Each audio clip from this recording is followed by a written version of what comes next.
Je pense qu'on va commencer. Bonjour à tout le monde. Merci d'être là, d'être revenu, si vous étiez là la semaine dernière. Alors, pour commencer, je voulais faire un bref résumé de ce dont j'ai parlé la semaine dernière. Je pense que c'était assez dense. Aujourd'hui, ça va aussi être un petit peu dense, on va s'accrocher. Mais voilà, donc la semaine dernière, j'ai essayé de vous décrire un tout petit peu comment la chromatine, qui a été découverte il y a plus qu'un siècle maintenant, est une matrice importante de notre génome.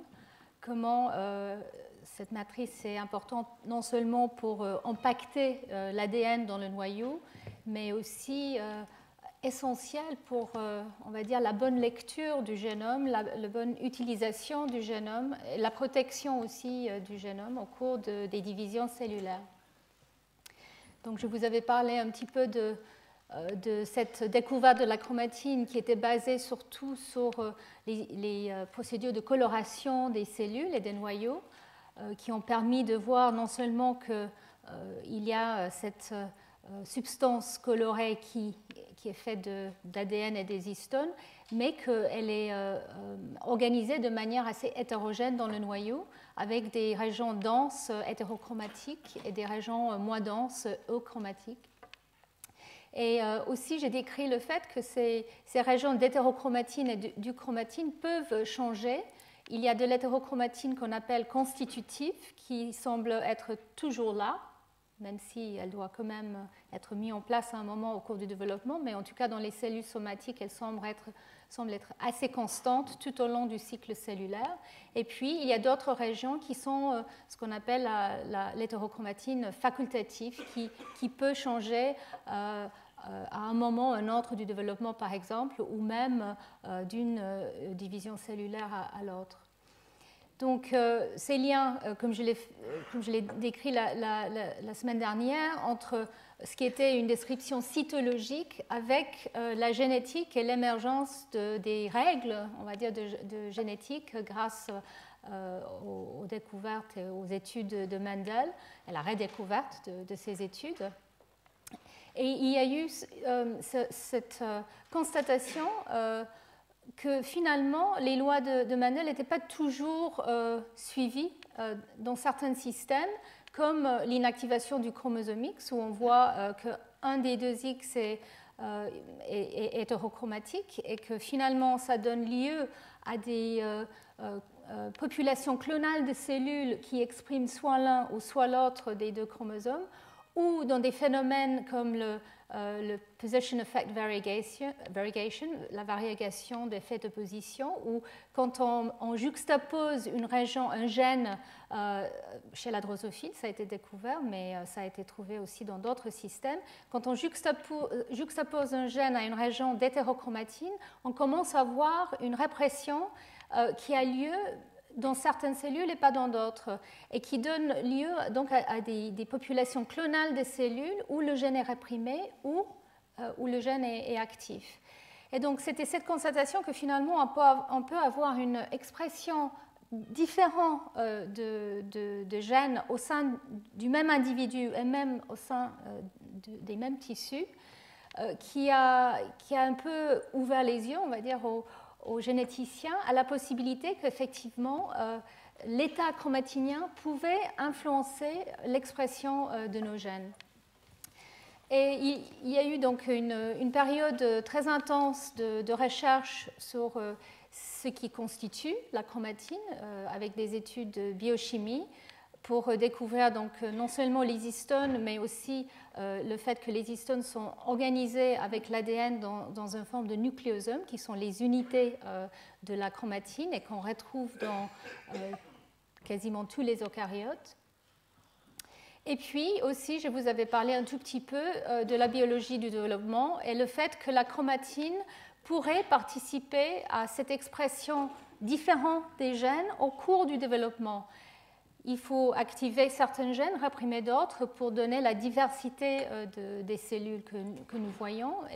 Et ce processus est extrêmement bien organisé et mis en place à chaque cycle de vie.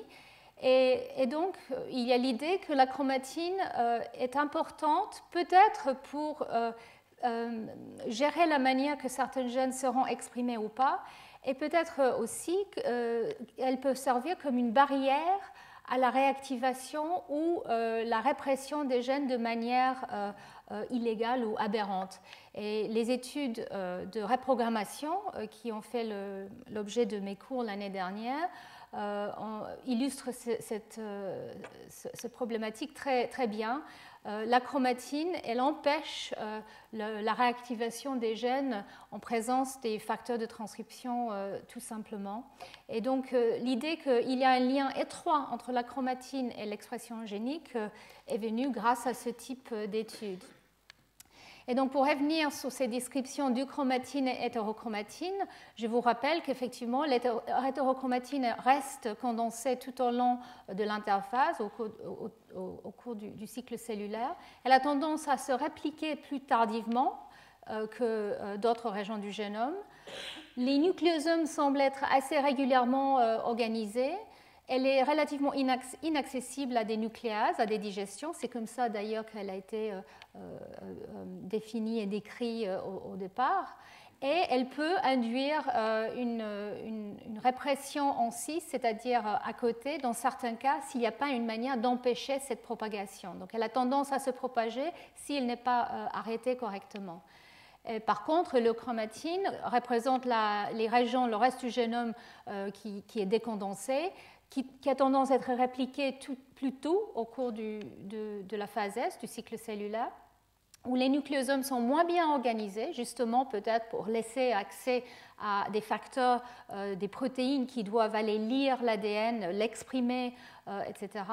Elle est donc plus accessible à la digestion enzymatique, aux nucléases, et elle peut permettre une expression génique assez régulière, c'est-à-dire il n'y a pas autant de variégation, on va dire, d'expression qu'on trouve quand on juxtapose un gène à l'hétérochromatine.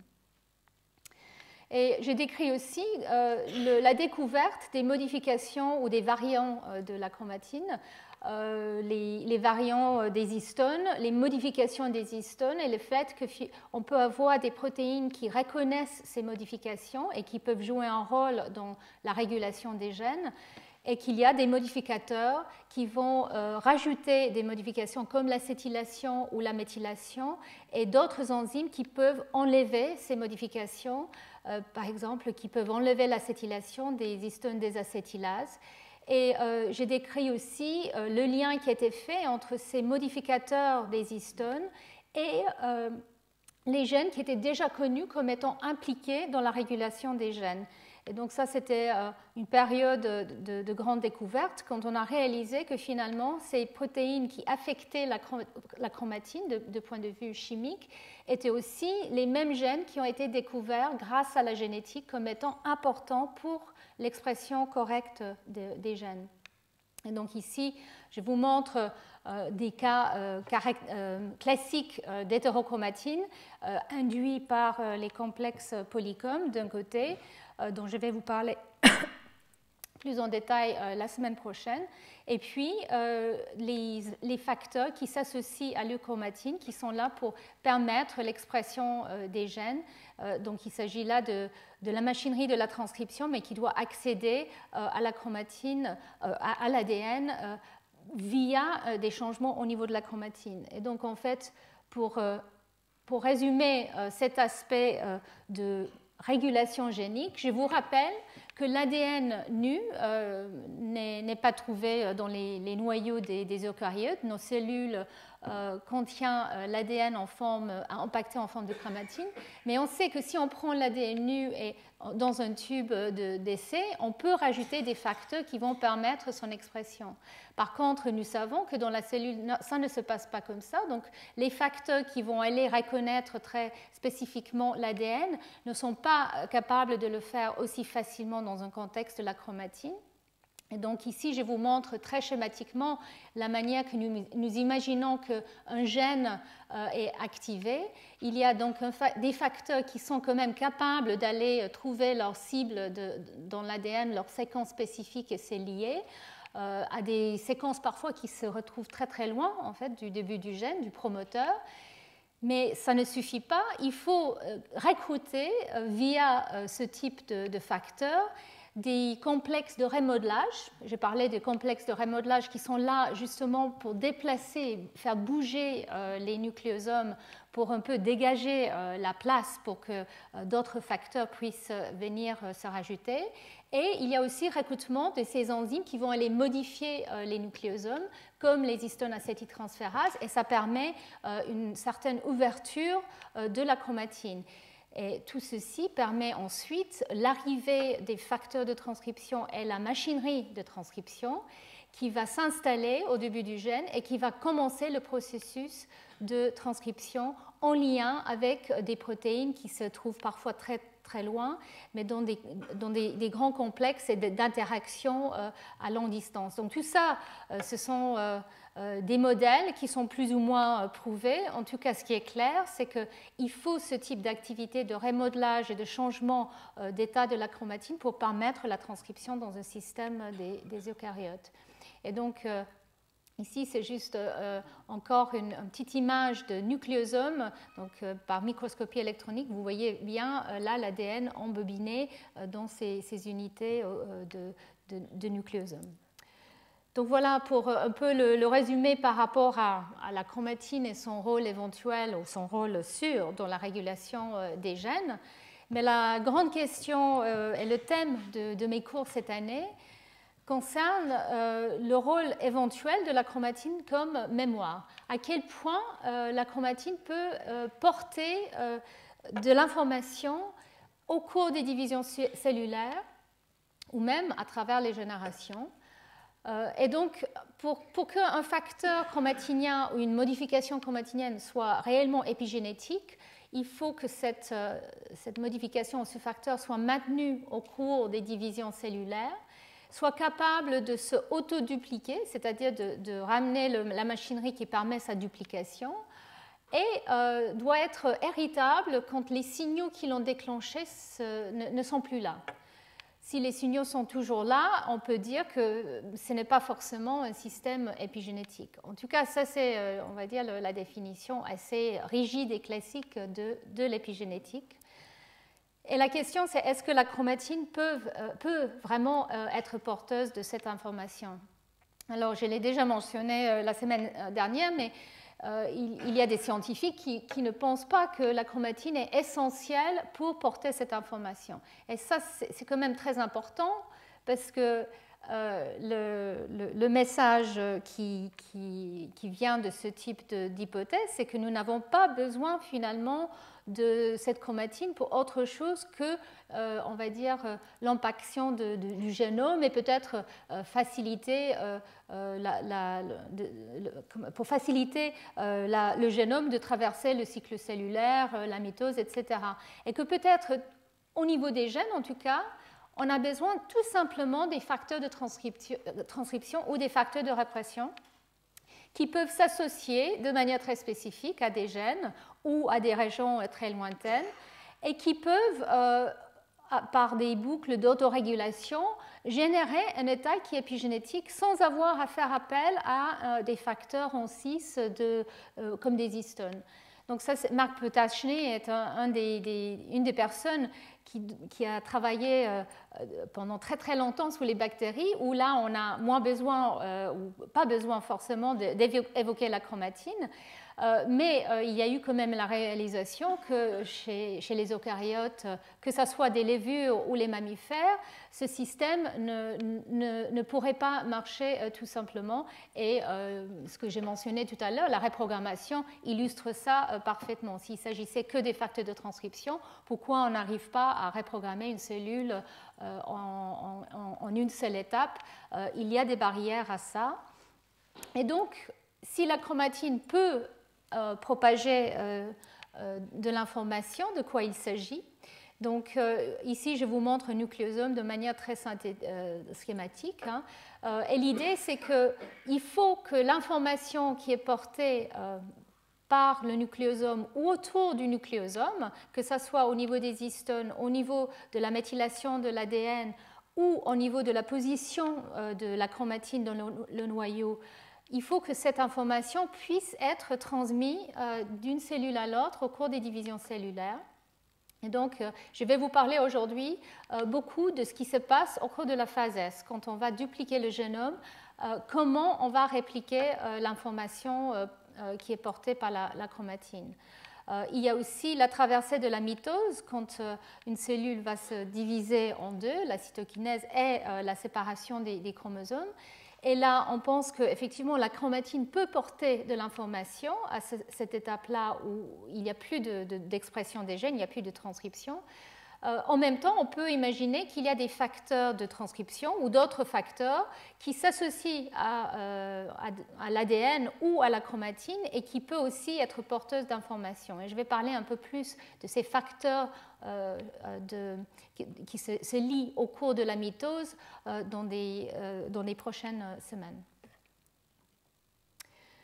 Donc, je vais juste très rapidement vous parler des différentes hypothèses de comment on met en place des états de la chromatine pour passer ensuite à comment on peut les hériter.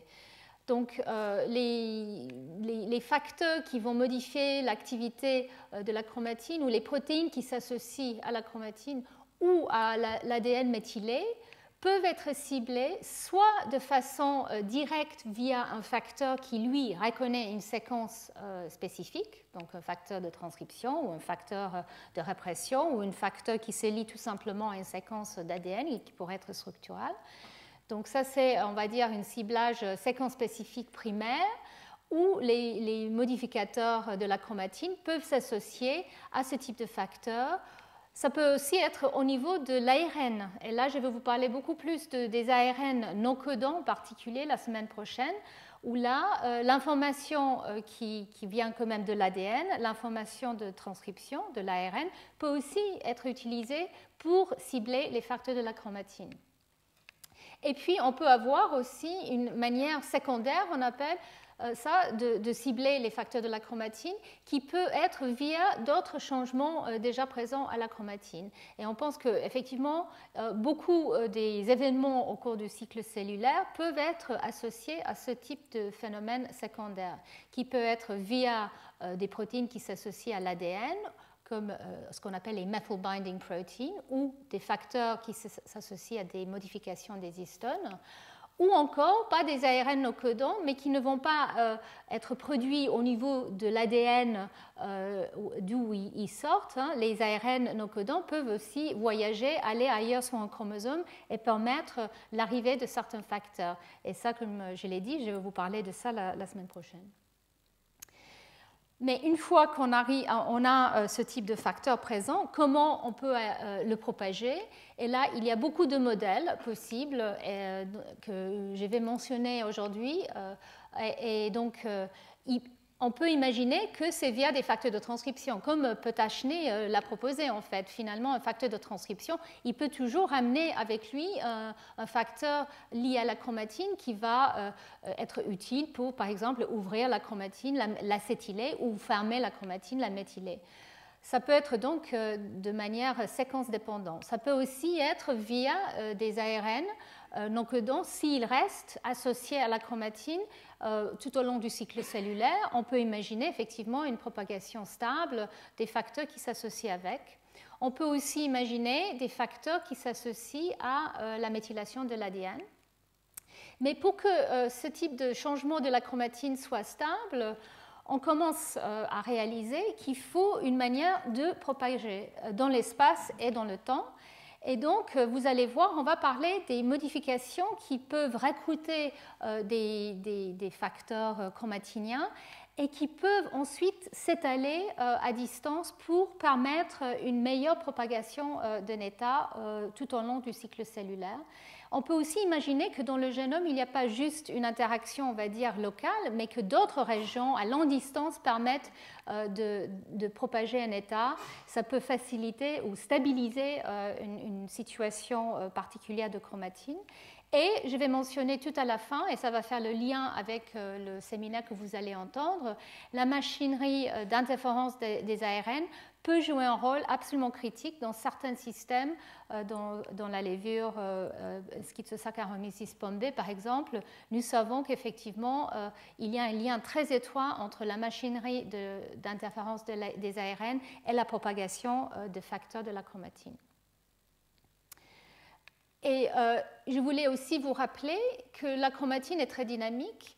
Pour la perpétuer, il faut non seulement avoir, comme je l'ai mentionné, peut-être des régions qui sont marquées d'une manière ou une autre, il faut aussi arriver à avoir, il s'agit d'un équilibre en fait, parce qu'il y a des activités, nous commençons à réaliser maintenant, des modificateurs qui vont arriver pour rajouter par exemple des acétyles sur les histones, ou des groupements méthyl.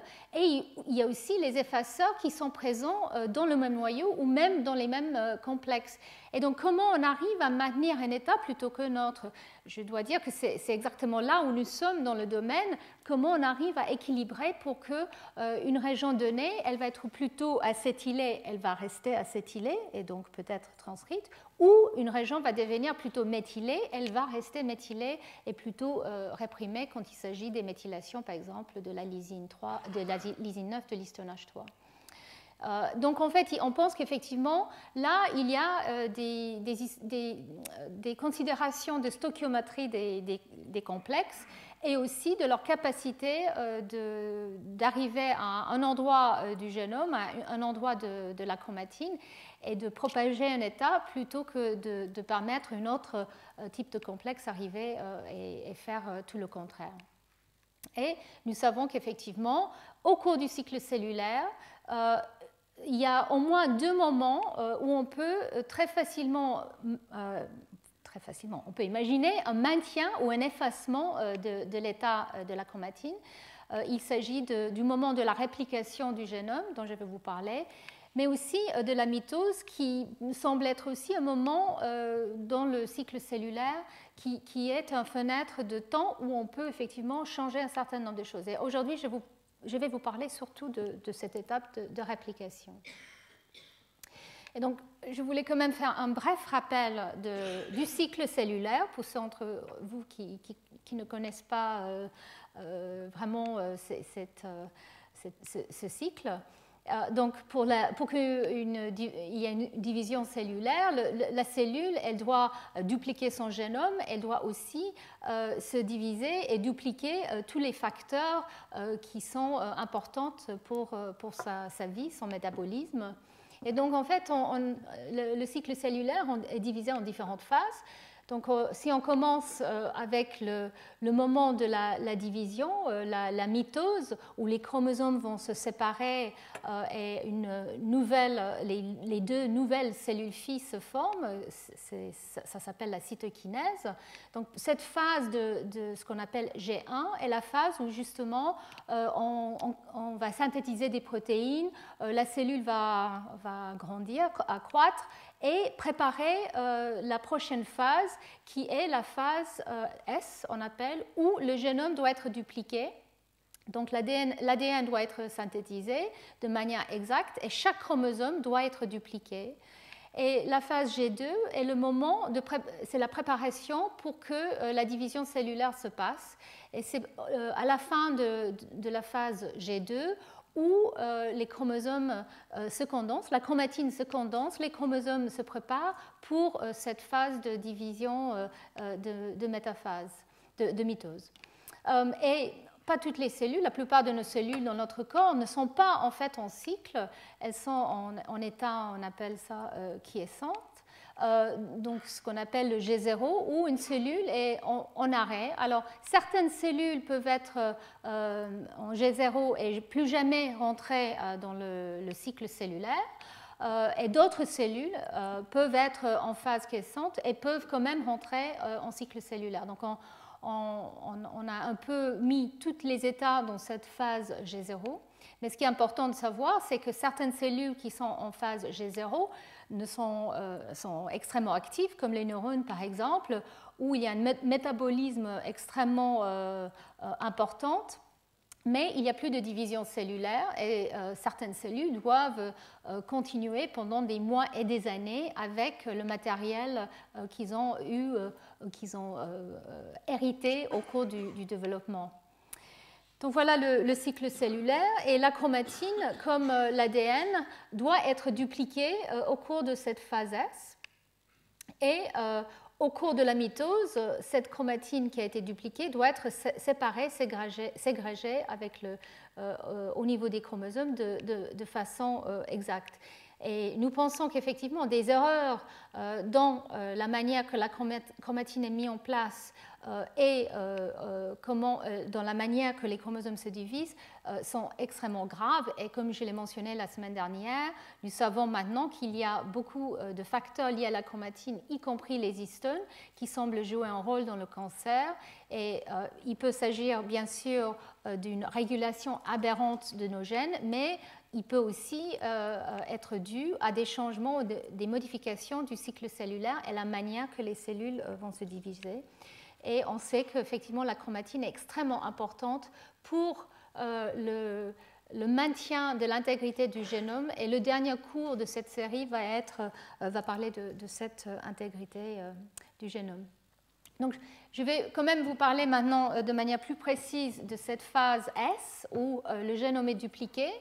Donc, l'ADN est répliqué, le génome entier est répliqué au cours de cette phase S.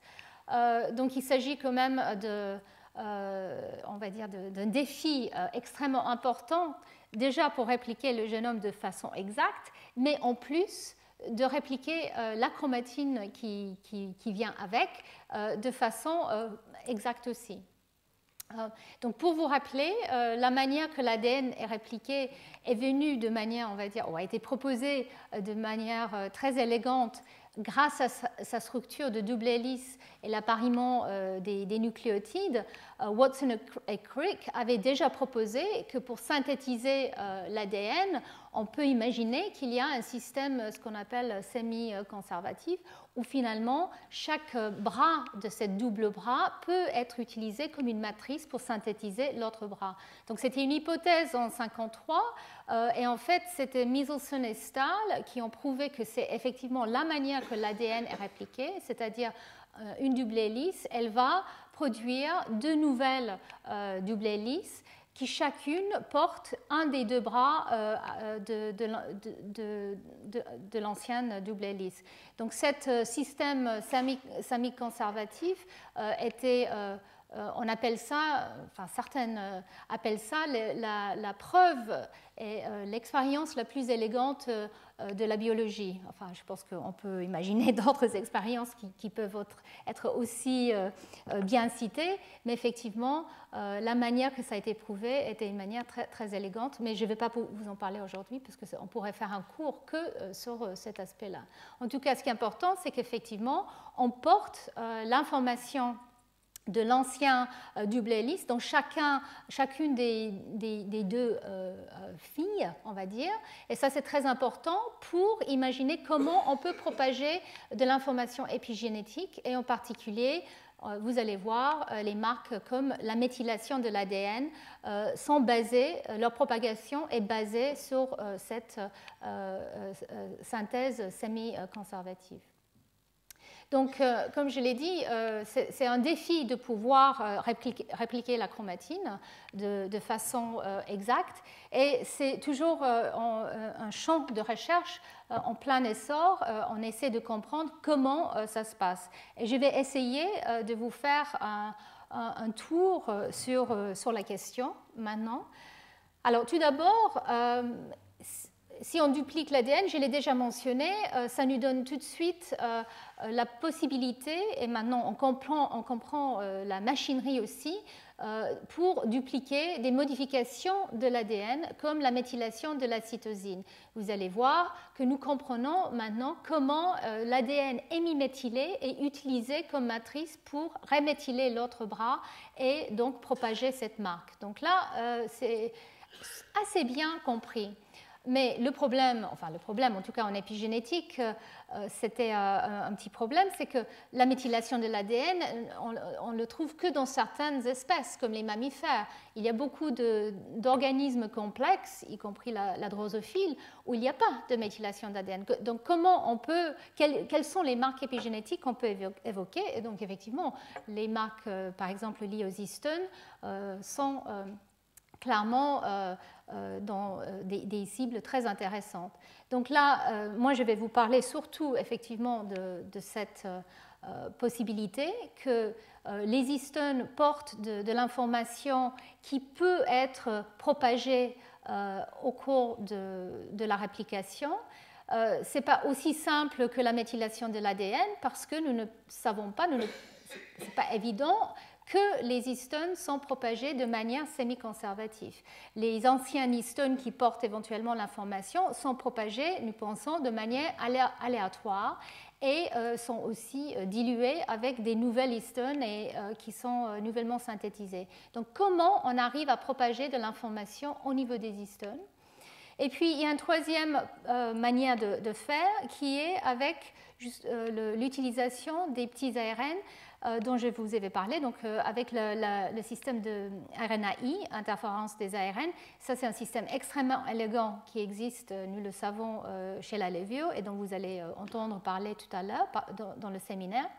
Mais nous ne savons pas, nous ne pensons pas en tout cas que ce système fonctionne, par exemple, chez les mammifères, en tout cas pas dans les cellules somatiques.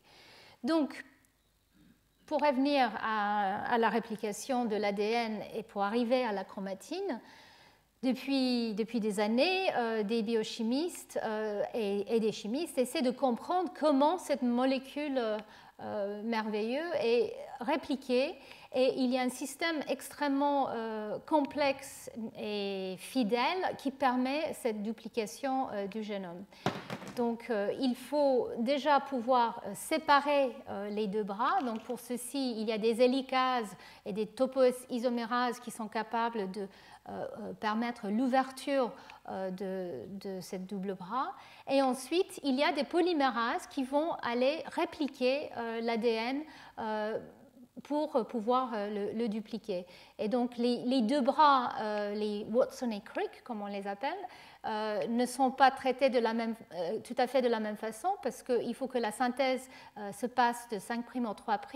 Et donc, le leading, le brin qui est en avant, le leading strand, est dupliqué ou copié de manière relativement simple, mais l'autre brin, le lagging strand, est répliqué de manière un peu plus compliquée par des petits bouts qui ensuite sont collés ensemble par une ligase. Donc en fait, ce système est relativement bien compris, même s'il reste encore beaucoup de questions.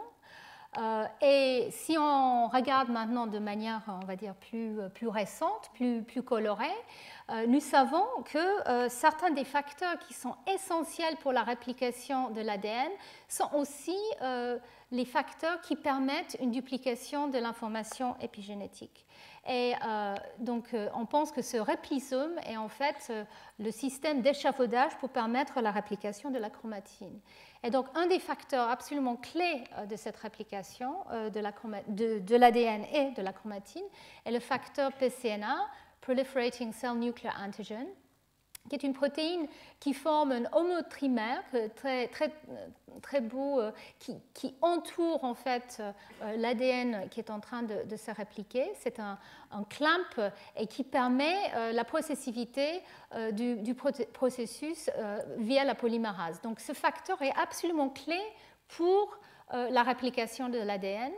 Mais nous savons maintenant qu'il y a de plus en plus de facteurs qui sont associés à la chromatine qui s'associent via ce facteur PCNA.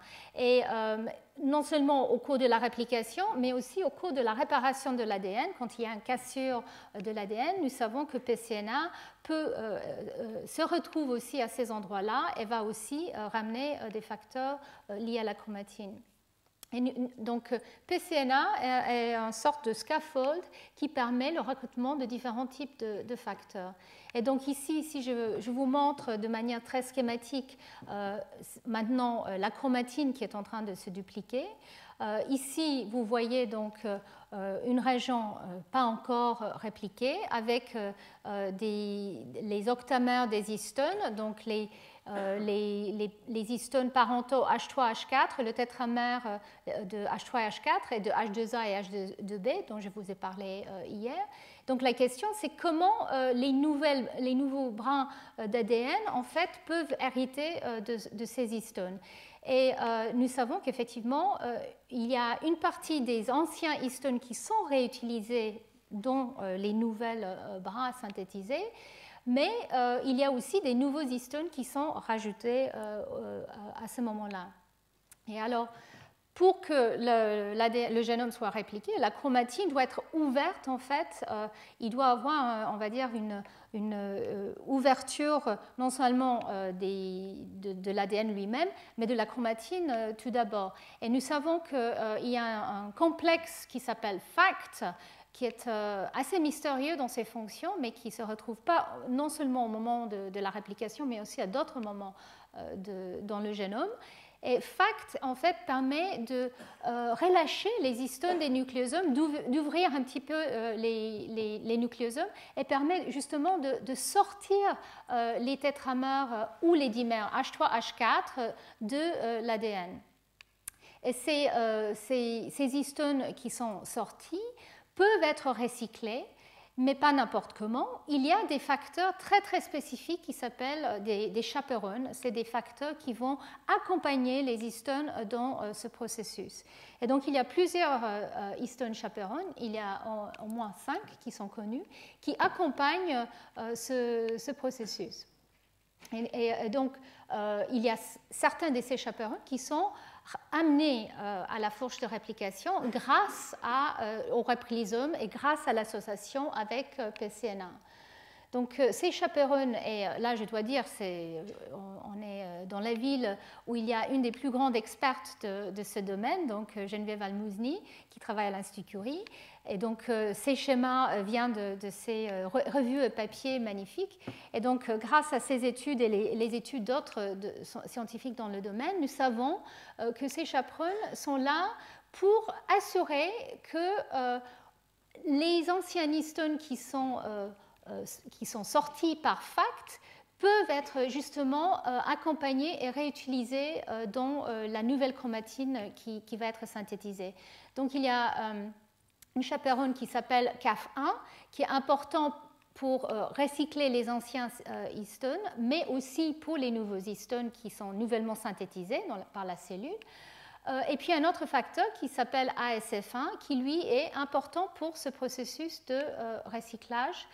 Et donc, si je vous liste là les différents rôles de ces chaperones, donc ASF1 s'associe en fait à l'hélicase MCM2 pour justement prendre en charge ces histones qui sont expulsées des anciens nucléosomes et va les passer à CAF1 pour la réintégration dans les nouveaux nucléosomes qui vont être synthétisés.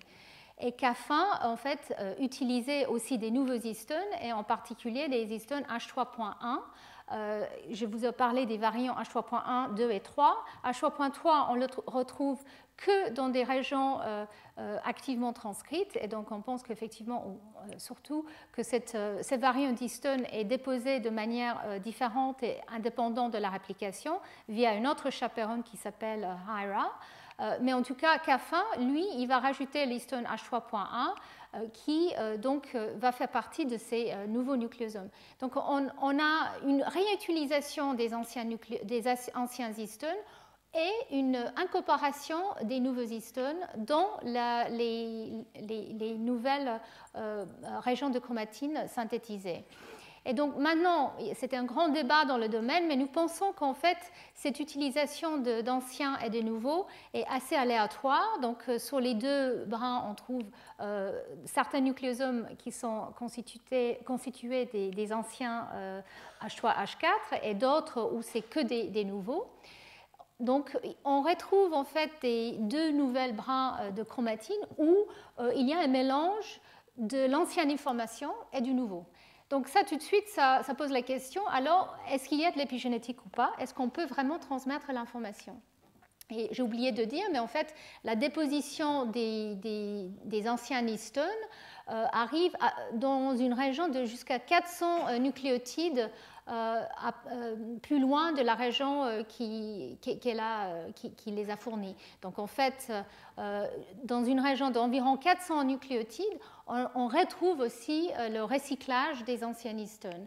Donc on peut imaginer qu'effectivement, c'est une matière d'héritabilité, sauf que, comme je l'ai dit, les nouveaux et les anciens sont mélangés et donc dilués. Et il y a des régions qui manquent même des nucléosomes. Ce n'est pas 100% fidèle. Et là où il y en manque, il y a d'autres chaperons qui viennent rajouter des histones, en fait. Donc la question, c'est que finalement, est-ce qu'on peut propager ce type une information via des histones ou de manière semblable à la méthylation de l'ADN, ou est-ce qu'en fait, c'est quasiment impossible, comme Marc Ptachny aimerait le dire peut-être.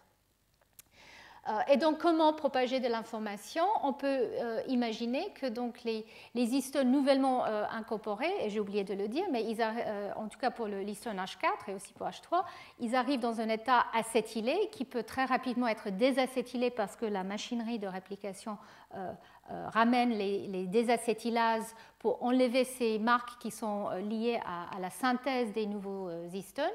Et donc, on peut arriver à une situation où on a une modification. Et la question, c'est est-ce que dans des nucléosomes qui portent l'information d'avant, est-ce qu'eux, ils peuvent ramener cette information aux nucléosomes à côté qui n'ont pas cette information s'il s'agit des nucléosomes avec des histones vierges nouvellement synthétisées.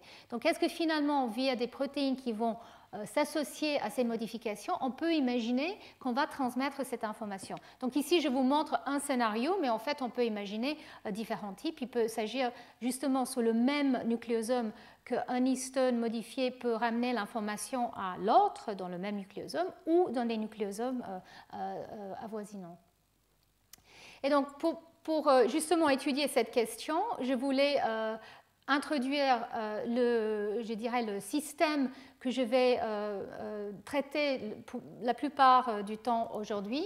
Et donc, il s'agit là d'une forme d'hétérochromatine qui est l'hétérochromatine constitutive et qui est associée avec cette marque H3K9 triméthyle qui s'associe avec un facteur HP1, Heterochromatin Protein 1, que j'ai décrit la semaine dernière. Et c'était l'exemple que je vous avais montré où on peut, grâce à la génétique, il a été découvert qu'effectivement, les protéines, la protéine qui est impliquée est SUF3-9H, donc c'est SUF3-9, c'est un suppresseur de variegation qui est une histone méthyltransférase qui peut modifier l'histone H3 à la lysine 9 pour justement rajouter, pour arriver à une triméthylation de cette modification.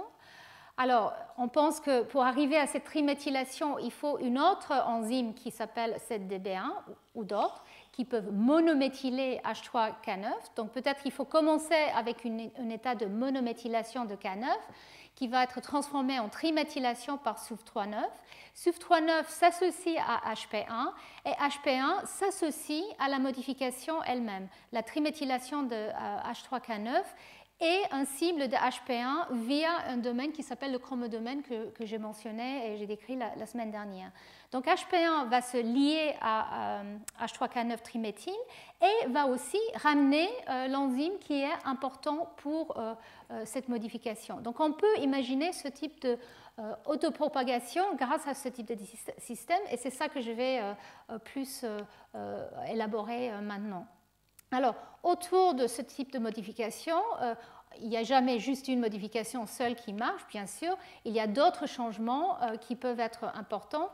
On sait qu'il y a un lien très étroit avec la méthylation de l'ADN dans des systèmes où il y a la méthylation de l'ADN et aussi avec d'autres histones méthyltransférases comme celle-ci, SUF4-20, qui est en fait qui rajoute la modification de la méthylation à la lysine 20 de l'histone H4. mais je ne vais pas beaucoup parler de cette modification aujourd'hui. Alors, je voulais quand même juste mentionner que l'hétérochromatine constitutive, une grande partie de cette hétérochromatine est associée en fait aux régions péricentriques.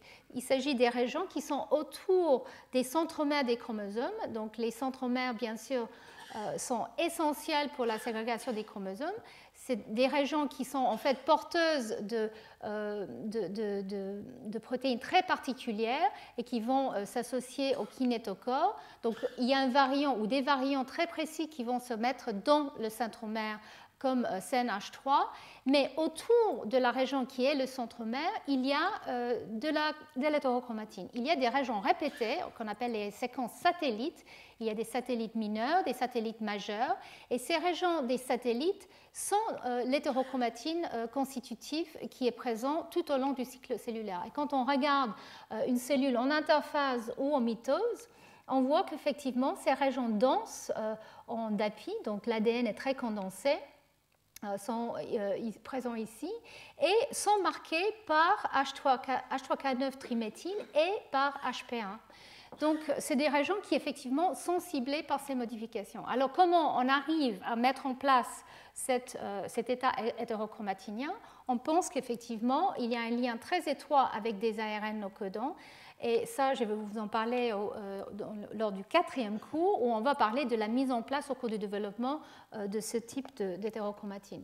Mais en tout cas, effectivement, nous pensons que ces régions hétérochromatine péricentrique est très important pour la fonction des centromères, pour protéger la manière que les centromères vont fonctionner. Et donc, on pense qu'effectivement, il faut bien propager cet état hétérochromatique au cours des cycles cellulaires. Et des défauts dans cette propagation d'un état chromatinien dans ces régions-là peut conduire à une instabilité chromosomique, une instabilité de la ségrégation des chromosomes. Et ça, je pense que Robin Alscher va vous en parler aussi, parce que lui, il va parler du même système, de la même région, mais dans un système de levure. Donc, dans le noyau, ces régions d'hétérochromatine, en tout cas dans les cellules de la souris, sont aussi organisées de manière trois-dimensionnelle. Comme je l'ai montré dans cette image, vous voyez, il y a des grandes régions condensées. On pense en fait qu'effectivement, elles se regroupent ensemble, c'est-à-dire plusieurs régions péricentriques des chromosomes vont se regrouper dans le noyau pour faire des gros blocs qui sont associés à ces marques épigénétiques. Et donc, on pense qu'il y a un rôle pour l'ARN, ça c'est aussi le travail du groupe de Geneviève Almouzny. On pense que les ARN peuvent jouer un rôle avec HP1 et les modifications des histones pour propager cet état hétérochromatique. Donc, si je reviens maintenant à la fourche de réplication, comment pourrait-on propager ce type d'état hétérochromatique? Et donc ici, je vous montre, comme tout à l'heure, il y a PCNA qui est associé avec un certain nombre de facteurs. Ici, vous voyez une région justement péricentrique qui est associée avec H3K9 triméthyle, HP1 qui s'associe à cette modification, SUF3-9, l'enzyme qui peut aussi s'associer. Et ces régions-là sont aussi méthylées. Chez la souris, en tout cas, il y a une méthylation de l'ADN de ces régions-là qui peut être associée avec des facteurs qui vont spécifiquement se lier à cet état méthylé. Et donc, nous savons qu'au niveau de la nouvelle chromatine qui est synthétisée, il y a différentes manières que cette nouvelle chromatine peut être modifiée. D'une part, nous savons que CAF1, qui est une des chaperones que j'ai mentionné tout à l'heure, peut ramener avec elle des facteurs comme cette DB1 qui sont importants pour la monométhylation de l'histone H3K9. Donc pour les nouvelles histones qui arrivent dans cette chromatine, on peut rajouter déjà une monométhylation. Et nous savons aussi que HP1 qui peut être associé à CAF1 est important pour justement aider la mise en place des modifications via SUF3-9, via ce type de boucle dont je vous ai parlé. Donc la présence de SUF3-9 qui peut être ramenée par HP1 et HP1 qui peut être ramené par CAF1 pourrait arriver à mettre en place la modification d'H3K9 dans des régions qui sont issues de cette réplication de la chromatine. Nous savons aussi qu'il y a des facteurs qui sont associés à PCNA et qui sont importants justement pour toutes les modifications. Donc il faut déjà, comme je l'ai mentionné, une désacétylation des nouvelles histones qui sont incorporées. On peut aussi recruter la machinerie de méthyltransférase de l'ADN et d'autres facteurs.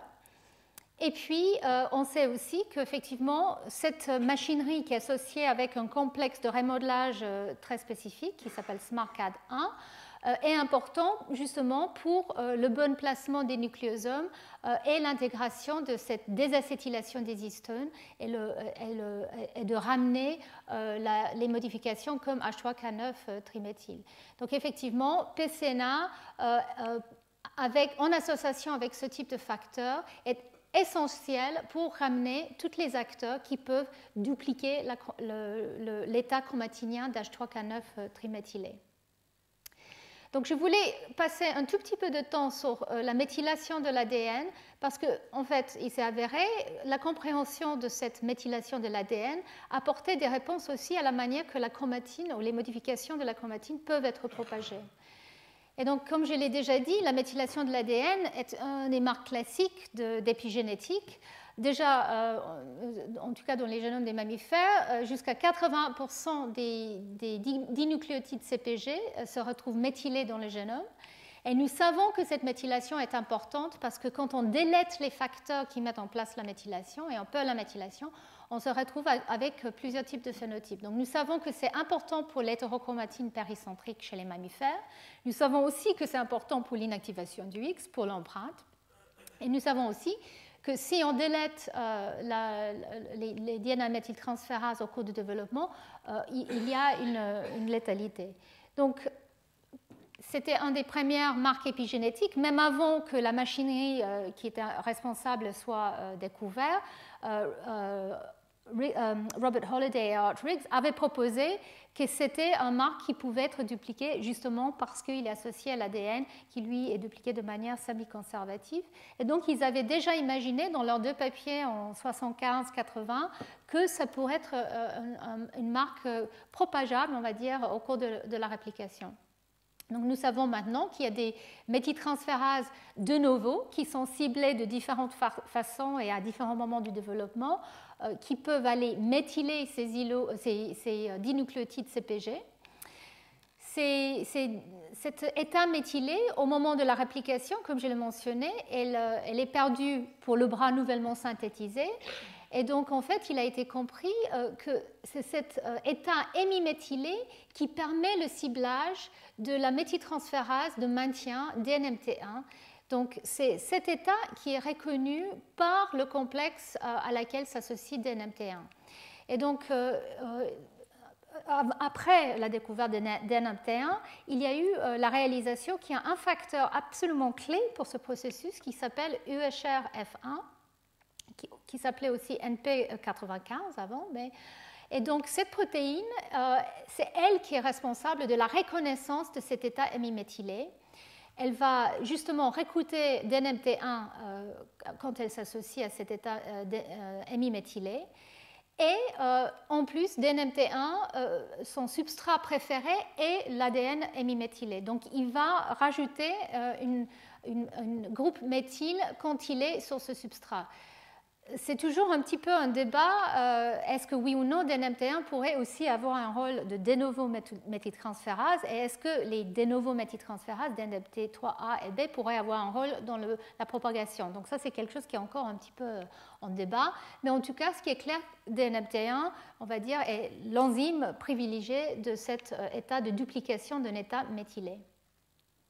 Et donc, si on revient à une situation liée à la chromatine, ce facteur UHRF1, il a été découvert, aime s'associer non seulement à l'ADN hémiméthylé, mais aussi à un état particulier de modification des histones, à l'H3K9 triméthylé.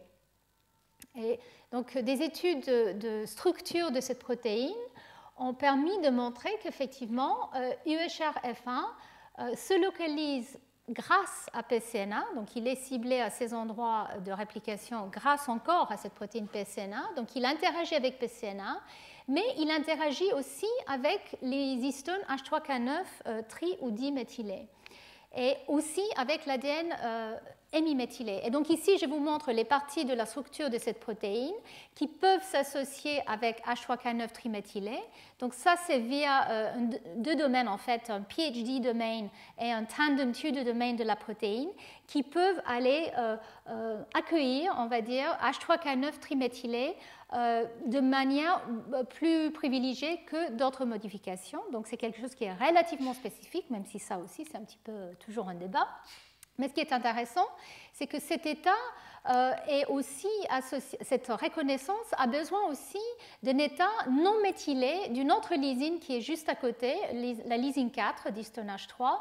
Et ça, c'est important parce que l'absence de méthylation de cette lysine 4 est un état qui est associé à une inactivité. Donc, une méthylation de la lysine 4 d'H3 est associée à une activité transcriptionnelle, et je vais vous en parler de ça la semaine prochaine, mais l'absence de méthylation est plutôt liée à une absence d'activité. Donc on pense qu'effectivement, c'est une double manière de renforcer cette association à l'hétérochromatine. Cette protéine, elle va se lier à un état qui est positif pour K9 méthylé, négatif pour K4 méthylé, et aussi pour une autre modification qui est l'arginine 2, qui peut aussi être méthylée. Et il y a donc cette autre partie de la protéine, qui est la région SRA, Saturn Ring Finger Associated Domain, qui va aller se lier à l'ADN et va même sortir la partie méthylée. Donc ça, c'est le 5-méthylcytosine qui est sorti par la protéine. Et justement, ça, c'est important pour, non seulement pour la reconnaissance, mais aussi pour le travail qui doit être fait ensuite par DNMT1. Et donc ici, je vous montre la protéine entière. Donc on appelle ça c'est un véritable hub, c'est un centre d'activité épigénétique, on peut dire, cette protéine. Elle a plusieurs domaines qui jouent différents rôles. Rôle de reconnaissance de l'ADN hémiméthylé, comme vous voyez ici. Aussi de l'histone modifié de manière particulière, H3K9, comme vous voyez ici. Et son association permet de ramener les modificateurs comme DNMT1 et SUF39, H1 et GNFA, qui sont deux histones méthyltransférases qui vont aller méthyler les histones sur leur lysine 9. Et donc, en fait, elle permet d'intégrer ces modifications au moment de la réplication. Et il a même été montré que cette protéine peut rester associée aussi au cours de la mitose. Donc on pense que c'est une protéine absolument clé pour la propagation de l'information épigénétique. Et je pense que les années qui viennent vont nous apporter beaucoup d'informations sur sa manière de fonctionner et ses rôles. Donc, je voulais revenir sur cette question. Alors, est-ce que finalement, les histones peuvent être porteurs de l'information épigénétique? Vous avez vu qu'effectivement, la déposition des nucléosomes parentaux, donc les anciens histones, peuvent être réutilisés pour effectuer, pour commencer la propagation des modifications via les systèmes que je viens de vous montrer. Donc même si on dilue les histones parentaux dans la chromatine nouvellement synthétisée, on peut, grâce à des protéines comme UHRF1 et SUF39, etc., rapporter cette information localement. Mais la question, c'est est-ce que ça suffit? Et on pense qu'effectivement, il faut une propagation plus importante en 6 pour que ça marche. Il ne suffit pas juste d'avoir une protéine, un reader qui va ramener un writer. Il faut une certaine propagation pour que ces états puissent être présents de manière permanente, non seulement au cours de la réplication, mais aussi tout au long du cycle cellulaire, où il y a une grande dynamique, comme je l'ai mentionné la semaine dernière. Donc on pense qu'effectivement, le recrutement des facteurs comme HP1 sur la lysine 9 d'H3K9 est important parce qu'effectivement, il faut propager cette information localement et c'est ça qui va donner la stabilité de l'état. Donc, ça c'est pour me rappeler qu'effectivement la semaine prochaine, je vais vous parler du système trithorax et du système polycombe, où là, la question de propagation reste relativement ouverte.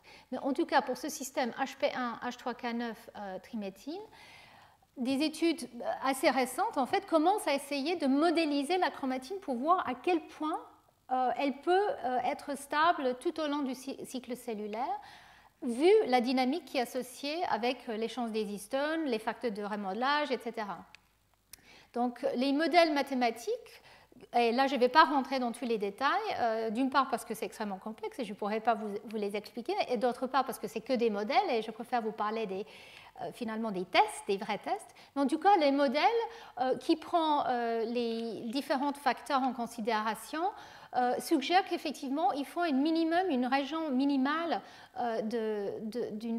dans un certain état pour pouvoir propager cet état au cours du temps. Et donc, il y a l'idée qu'il faut une sorte de nucléation et ensuite propagation en 3 dimensions de cet état, d'où l'intérêt des facteurs comme HP1 qui peuvent s'associer entre eux. Donc, HP1 peut s'associer à HP1 et donc on peut imaginer une propagation non seulement localement en cis, mais même en trans à des plus grandes distances. Donc l'idée, c'est que peut-être il y a des régions hétérochromatiques qui doivent être mises en place, mais une fois qu'ils sont mis en place, qui sont des véritables centres d'hétérochromatine qui sont plus stables et où l'affinité de facteurs impliqués est plus importante. Donc, il y a une liaison, on va dire une liaison plus haute avec HP1 qui est moins mobile avec SUV3-9 dans ces régions-là. Donc, il a été proposé qu'il faut ce type de centre de nucléation pour que la chromatine puisse être stable. Donc, ça, c'est quelque chose qui a été proposé. Vous allez voir qu'après, il y a eu des manips qui montrent que c'est probablement le cas. Et donc, en fait, pour que cet état modifié puisse être stablement propagé, il faut probablement un minimum d'espace occupé par ce type de complexe. Et il faut aussi, et ça a été proposé dans différents modèles, une coopérativité. On peut imaginer une coopérativité entre les mêmes complexes, comme pour HP1, mais aussi on peut utiliser d'autres facteurs. Et comme je l'ai déjà mentionné, en tout cas chez les mammifères, il y a un lien très étroit entre la méthylation de l'ADN et la présence de SUV3-9, HP1 et H3K9 triméthyle. Et donc vous allez voir comment ça a été exploré chez les mammifères pour voir à quel point il faut les deux systèmes ou peut-être un des deux pourrait suffire. Donc là, je l'ai dit la semaine dernière, je leur ai dit, la dynamique de la chromatine est assez importante. Donc ça a été mesuré de différentes façons. Les approches les plus récentes, qui sont peut-être les plus parlantes, utilisent des facteurs fluorescents. Donc on prend par exemple le facteur comme HP1 et on va la fusionner à une protéine fluorescente, ou on prend les histones qu'on va fusionner à une protéine fluorescente. Et comme ça, on peut mesurer la dynamique en utilisant des tests très spécifiques. On peut aller bleacher, en fait, on va dire réduire la fluorescence d'une région de manière très précise et ensuite voir quelle est la vitesse à laquelle la fluorescence va récupérer. Et donc ça nous donne une idée de la dynamique de la chromatine, quelle est la vitesse à laquelle la protéine d'ailleurs va venir remplacer la protéine qui a été touchée au niveau de sa fluorescence. Donc c'est une manière très simpliste de vous expliquer ça, je ne vais pas rentrer dans les détails, mais en tout cas les mesures permettent de montrer que pour la plupart des facteurs, y compris les facteurs liés à l'hétérochromatine, le temps de résidence à un site donné est moins d'1 minute. Donc vous imaginez le cycle cellulaire, je ne l'ai pas dit, mais je vous le dis, pour les cellules de mammifères en tout cas, certaines cellules, leur cycle cellulaire peut être de 10 à 20 heures. Même plus, certaines cellules, par exemple les hépatocytes, ils cyclent une fois par an. Donc le cycle cellulaire peut être très très long et donc comment concilier une stabilité, on va dire, épigénétique, chromatinienne, quand on a un temps d'association si rapide ou si bref. Et donc, il y a d'autres techniques qui ont été utilisées qui sont peut-être plus, on va dire, exactes que ce type d'approche fluorescente, où on va aller mesurer avec une association à la biotine les histones incorporés à un temps donné. Et là aussi, on voit qu'effectivement, il y a un très, très grand flux de histones. Donc, même dans les régions hétérochromatiques, même s'ils sont moins dynamiques que l'euchromatine, il y a quand même une très grande dynamique. Donc, comment on arrive à garder une information épigénétique non seulement au cours de la réplication, mais de manière entière au cours du cycle cellulaire? Et donc là, je voulais juste mentionner, et ça c'est grâce aussi à des études récentes sur la base de la génétique, le type de modèle auquel les gens pensent, et donc ça vient d'une revue de Steve Hanikoff, mais qui est basée sur des travaux de plusieurs labos. On pense qu'il y a des facteurs comme ATRX qui peut se lier de manière spécifique à l'ADN ou à des structures de l'ADN et qui va renforcer l'association de ces types de facteurs.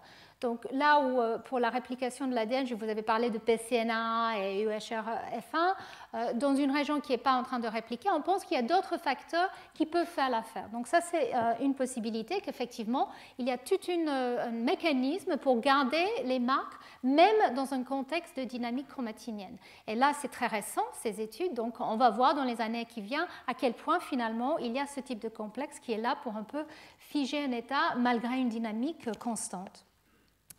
Mais là où je voulais terminer mon cours d'aujourd'hui, c'est en vous décrivant un petit peu les tests fonctionnels qui ont été faits pour voir si oui ou non des modifications comme H3K9 triméthyle peuvent être réellement épigénétiques. Est-ce qu'ils peuvent être gardés tout au long du cycle cellulaire et au cours des divisions cellulaires, une fois que le signal d'initiation est retiré.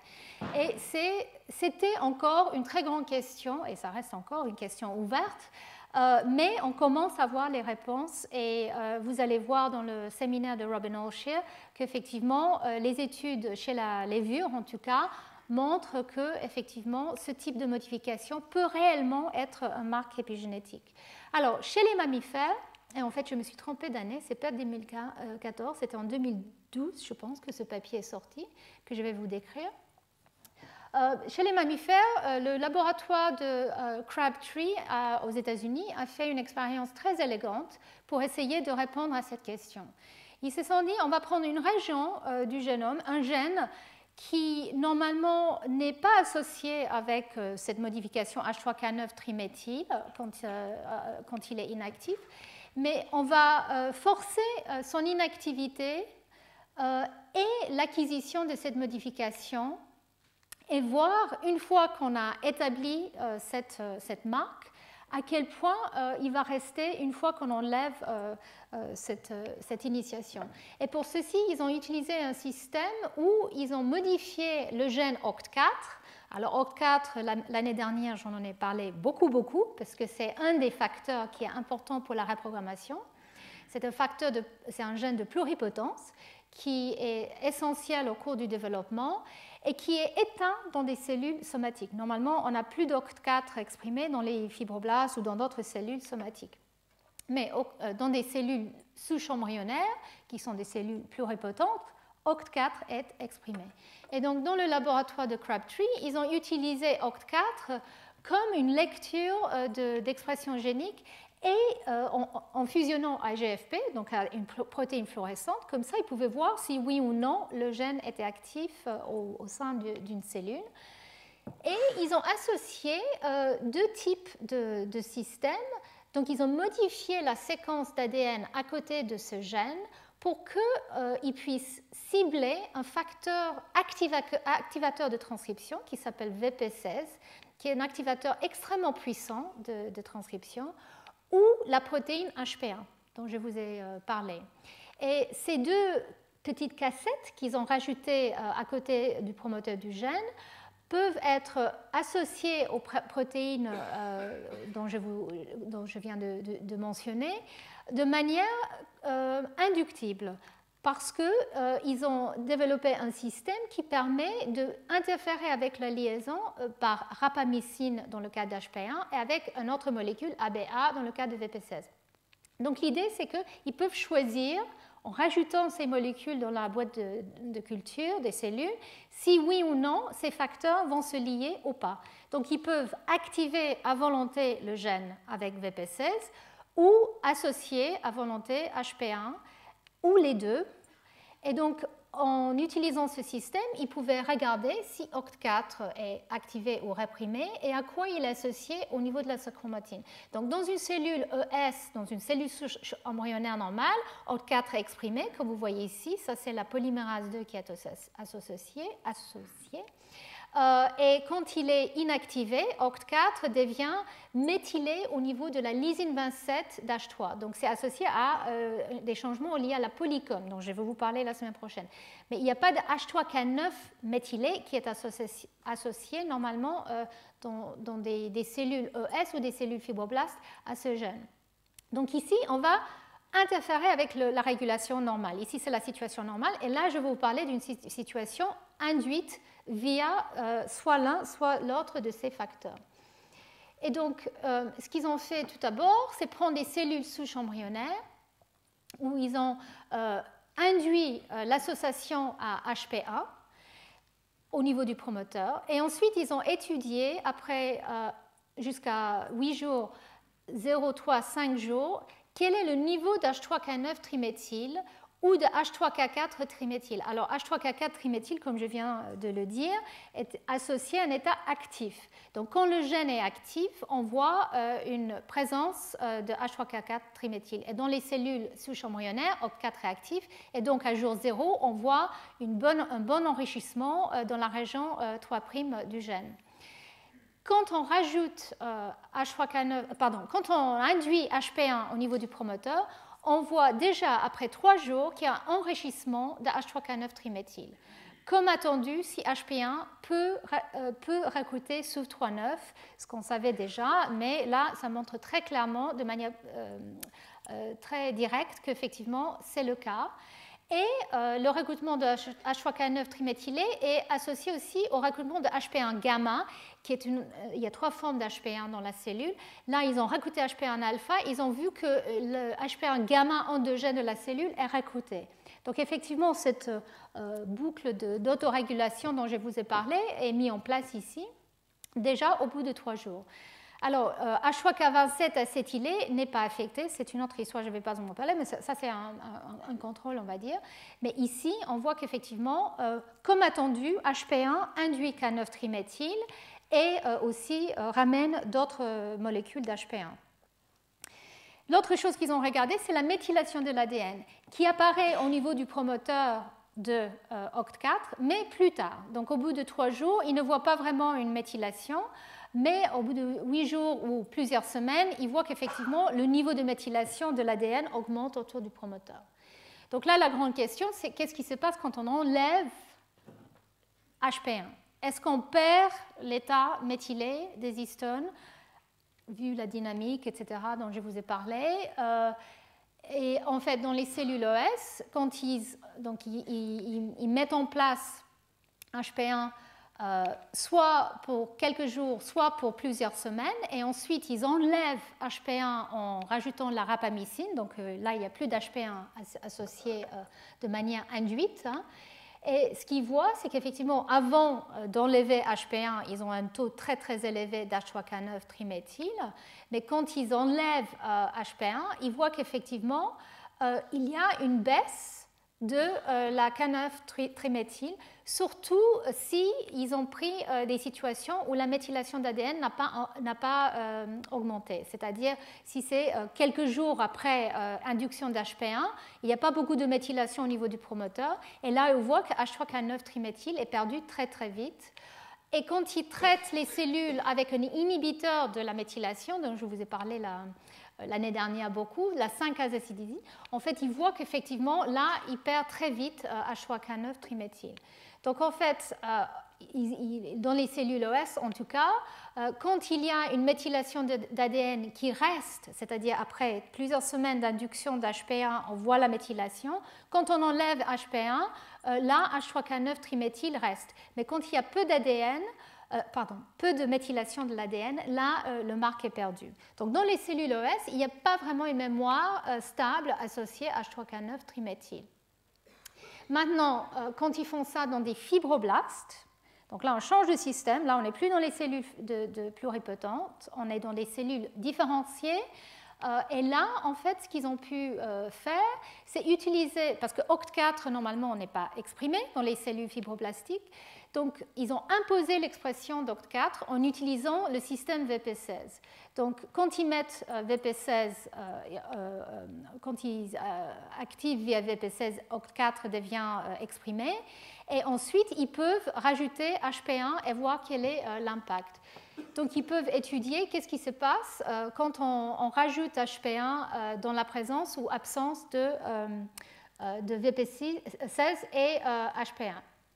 Et ce qui montre, c'est qu'effectivement, quand ils activent le gène via VP16 et ensuite ils enlèvent VP16 avec ABA, là, ils voient qu'effectivement, il y a une propagation de l'état hétérochromatique qui est bien maintenu. Mais quand ils ajoutent VP16 en même temps que la rajoute de HP1, là, ils voient qu'effectivement, ils éliminent l'H3K9. Donc, il n'y a plus de mémoire, en fait, quand la transcription est toujours présente. Donc, en fait, ils ont regardé aussi l'état de méthylation. Et ce qui montre, c'est qu'effectivement, même s'ils enlèvent la méthylation, quand ils enlèvent HP1 et il n'y a pas de transcription, même quand il n'y a pas une méthylation aiguë de la région, et même quand ils traitent à la 5-azécitidine, H3K9 triméthyle est bien maintenu. Donc en fait, ça veut dire qu'effectivement, dans les fibroblastes, qui sont des cellules différenciées, on peut maintenir un état hétérochromatique, H3K9 triméthylé, en absence de le signal qu'il induit, donc le recrutement d'HP1, quand il n'y a pas de la transcription. Mais par contre, quand on induit la transcription et aussi on déméthyle, là, on commence à éliminer cette mémoire. Donc on pense qu'effectivement, dans les fibroblastes, on peut avoir un maintien de l'état hétérochromatique et de la mémoire de cet état. Par contre, il peut être effacé très rapidement avec une activation transcriptionnelle. Donc, ça veut dire que peut-être H3K9 triméthylé pourrait être un marque épigénétique, en tout cas dans les cellules somatiques. Et ce que j'ai oublié de dire, qui était quand même très important, c'est que quand ils ont étudié l'étendue de cette région qui devient triméthylée, ils ont vu qu'effectivement, il y a une propagation de cette modification sur une région qui va jusqu'à 10 kb. Et ils pensent qu'effectivement, c'est cette capacité de produire un domaine jusqu'à 10 kb après plusieurs jours de présence d'HP1 qui est important pour pouvoir propager cet état ensuite une fois qu'HP1 est enlevé. Donc en fait, il faut une région minimale de plusieurs kilobases de cette modification pour garder cet état inactif. Néanmoins, quand on induit la transcription, on peut très rapidement effacer cet état.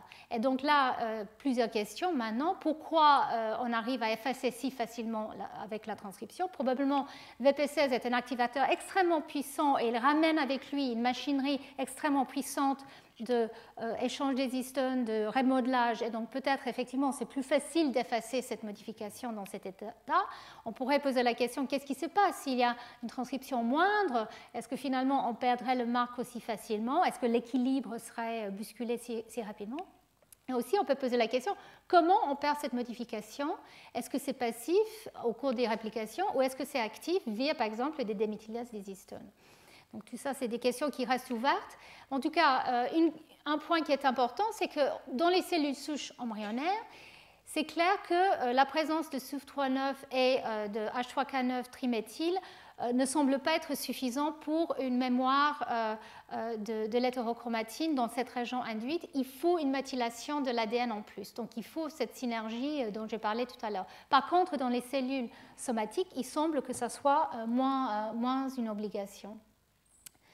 Donc là, je ne vais pas... oui, donc ce même papier, ils ont justement fait cette modélisation dont je vous ai parlé et qui prédit, sur la base de leurs données aussi, qu'effectivement, il faut un minimum de nilo de plusieurs kilobases pour qu'un état soit propagé en absence de l'inducteur au départ. Donc là, je vais rapidement terminer parce que je pense que c'est bientôt l'heure du séminaire, mais je voulais quand même juste vous parler d'un point qui était important. Donc j'ai parlé du cycle cellulaire, ce qui se passe au cours de la phase S, la réplication, aussi la dynamique de la chromatine en interphase. Il y a un aspect que je n'ai pas du tout élaboré et que j'aimerais beaucoup la semaine prochaine, c'est le lien avec l'organisation nucléaire et en particulier l'association de, par exemple, l'hétérochromatine avec l'enveloppe nucléaire. Et il y a des études très intéressantes qui commencent à sortir, mais c'était déjà un constat que l'hétérochromatine semble être très souvent associée à la lamine, donc une des protéines qui s'associait avec l'enveloppe nucléaire. Et on pense que cette relation est importante peut-être justement pour ancrer les régions hétérochromatiques, permettre ces centres de nucléation dont j'ai parlé tout à l'heure. Et on pense qu'effectivement, l'opposition de l'hétérochromatine du noyau n'est pas totalement aléatoire et joue un rôle justement dans la propagation de cet état. Et là, je vais terminer donc, en vous montrant le système dont je vous ai parlé aujourd'hui en détail. C'est le maintien des états hétérochromatiques liés à H3K9, triméthyle et HP1. Alors, voilà, chez la souris, ce qui est connu pour ce cycle de propagation de l'hétérochromatine. Je vous avais montré les études de Crabtree qui ont utilisé un système non pas aux régions péricentriques, mais ailleurs dans le génome, mais qui montrent qu'effectivement, on peut propager cet état quand on a une distance relativement grande qui est modifiée. Alors, un point qui est important et que je vous montre aussi en parallèle dans la levure, dont vous allez entendre parler dans un instant, c'est que même si on sait que cette modification, par exemple H3K9 triméthyle, semble être relativement stable au cours du cycle cellulaire si on a une région suffisamment grande qui la porte, même à travers la mitose, cette modification est là.